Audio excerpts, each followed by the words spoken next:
Chapter 2. I crawled over to one of the granite columns and hid, all the while trying to get a better look at what was going on. All of the old ladies who were in line ahead of me stayed down, for one reason or another. All three of the bank robbers were dead on the floor. It looked like each had been shot once in the chest, once in the head. I might have tried to check their vitals if it weren't so obvious they were dead. I might have been horrified if I didn't have my own injuries to be worried about. My head was bleeding and running into my mouth. "Hey, buddy." I looked up and saw the girl, the health inspector with her purple hoodie, standing beside me. "Here." She handed me a napkin and pointed to her head, letting me know where I was bleeding.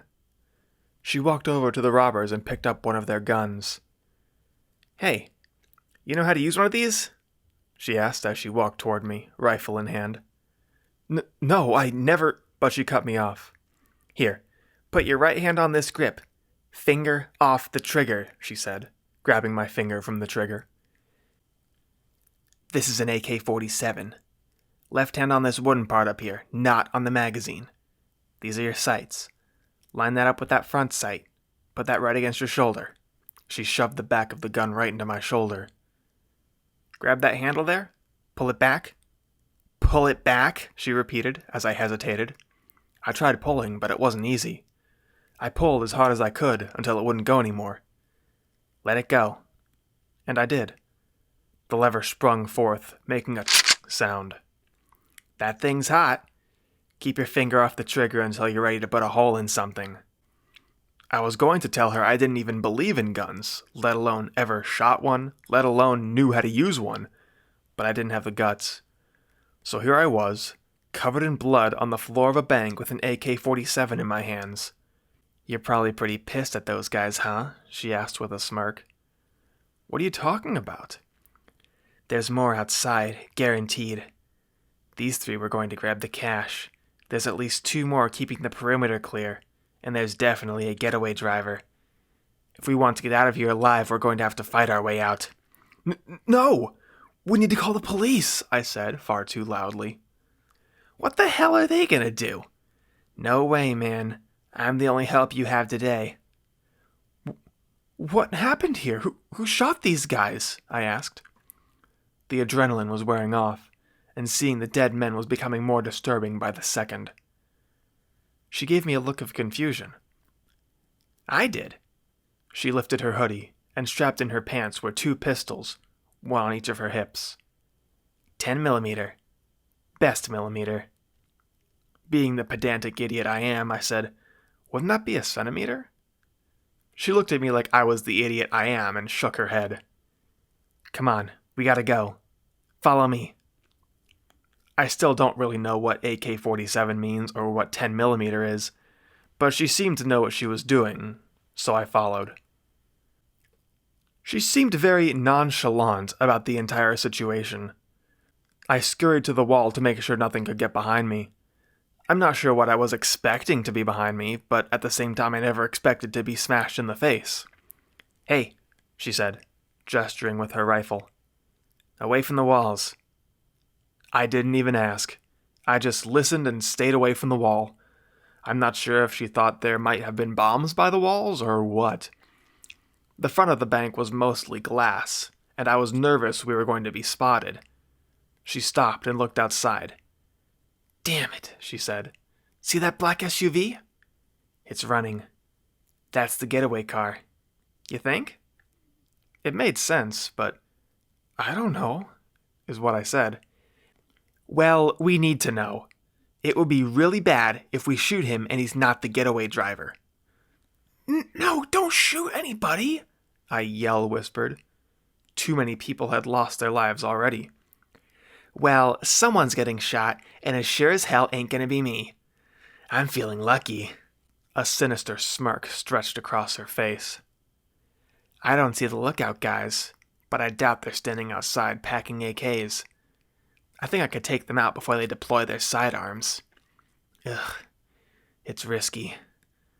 It's so risky. I really don't want to get shot. What do you think their contingency plan is?" What do the lookout guys do if the cash grabbers don't come out in time? This girl was crazy. Absolutely crazy. I hated everything coming out of her mouth. But I had a sickening feeling that she was right. If there were more bank robbers outside, they would certainly shoot all of us. There was no way I was going to be doing any shooting, though. Oh, wow. Select fire, she said, flipping a switch on her rifle. Here, let me see that. She reached over and flipped a switch on mine, too. These are trafficked weapons. We're dealing with serious stuff here. Before I could even figure out what was going on, she moved in front of the door and fired her rifle. Pop, pop, pop, pop, pop, pop! Fire came from the front of it. The glass of the front door was shattered. Come on, she shouted as she ran outside. I heard another pop, pop, pop! As I stepped over 2 more guys who were dead on the floor right inside the door. People were screaming and running away. I looked, and the girl was pulling the body of the driver from the black SUV. I probably should have followed everyone else by running away, but I kept following the girl instead for some reason. I still had the AK-47 in my hands, after all. You can drive, right? She said as she ran to the passenger's side. I took that as her telling me to drive. So I hopped in the driver's seat and threw the rifle I was holding in the back. I don't have any clue why I did that. I wasn't even thinking at that moment. Turn it around. Let's get the hell out of here. The holes she shot into the door whistled as we drove. I think I was sitting in blood. I just drove straight down the road. I had no clue where I was even going. Piece of Soviet garbage, she said, inspecting her rifle. I wish I had my AR. Take a right here. Get on the highway. I figured I'd better introduce myself. I'm Jason, by the way.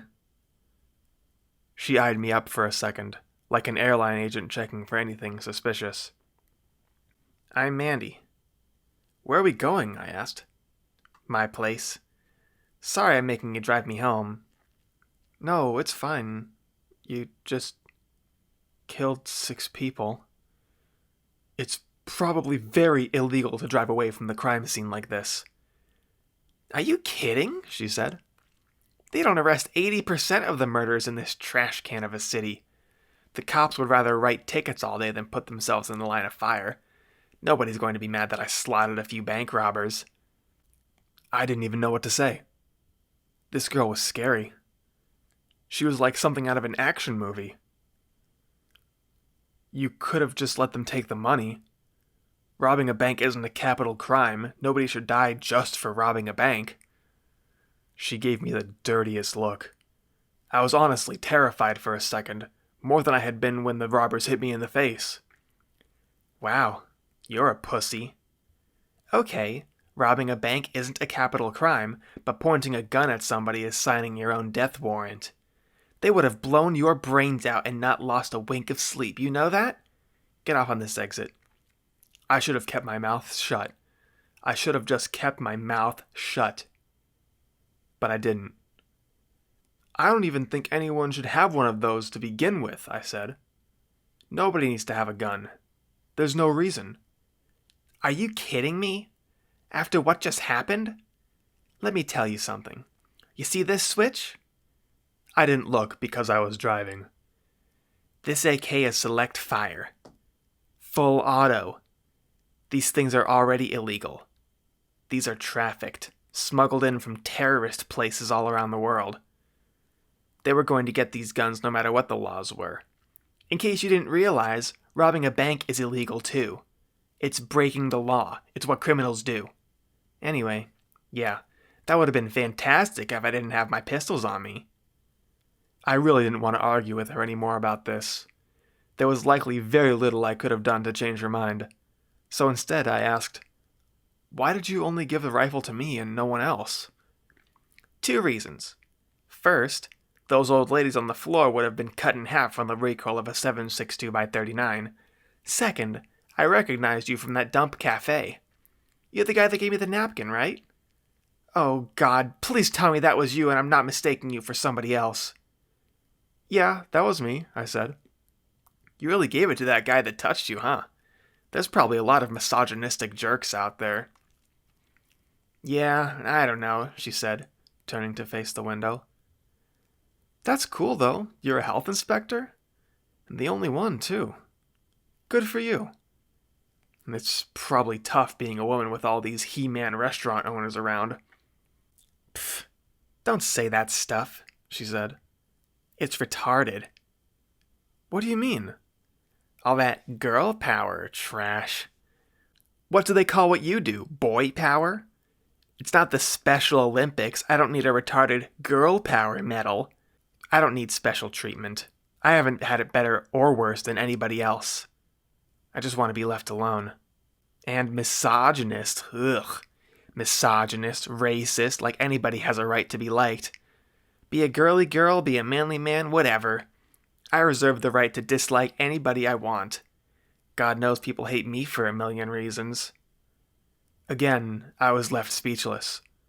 Her words were so foreign, so weird. It was uncomfortable to hear.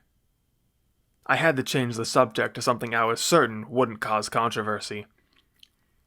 Let me guess. Your favorite color is purple? Yeah, she said, turning in her seat to face me. I have like 10 of these hoodies. I love it.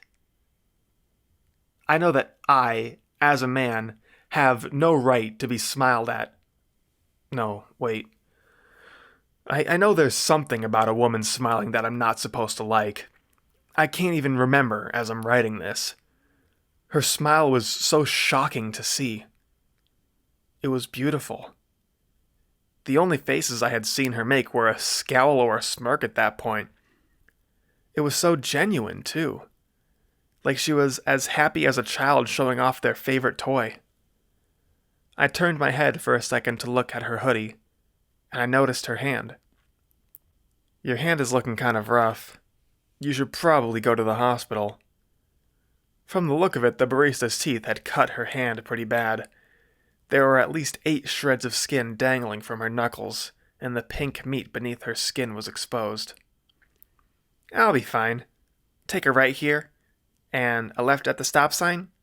Yep, that one right there. The blue one. So I pulled in front of her house and put the SUV in park. What was I going to do with this thing? I couldn't drive it back to the city.